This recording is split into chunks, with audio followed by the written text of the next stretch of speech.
For all my AMA 2Ks, this was our Netflix before DVDs and laptops and smartphones were a thing.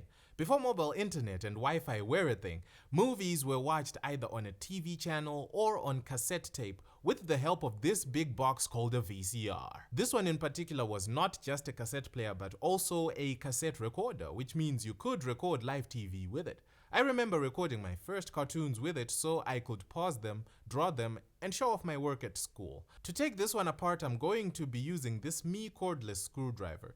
It's electric and definitely fits the laziness that I am feeling right at this moment. My wrist is a bit tired from using a manual screwdriver.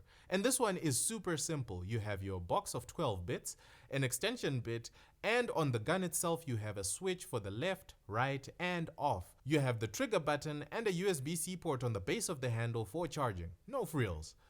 Looks like there are only 3 screws and a heap of clips securing the casing, which the screwdriver has zero issues going through.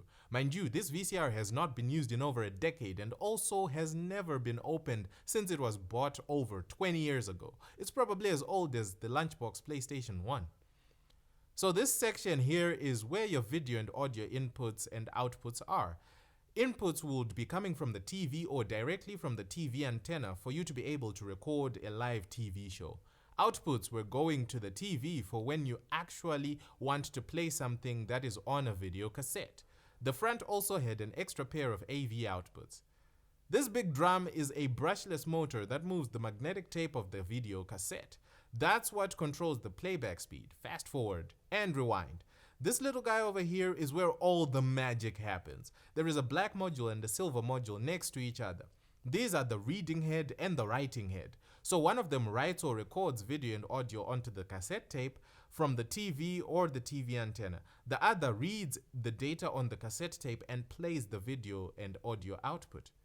It's a really mesmerizing piece of mechanical and analog hardware.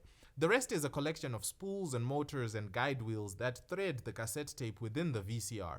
There was a mechanical symphony with old tech that I really like. And everything was simple too, very little in the form of integrated circuits. I really wanted to make this electric screwdriver sweat, but if you operate on appliances like these or even on furniture, it's a tool that can make your life a lot easier. Like and subscribe.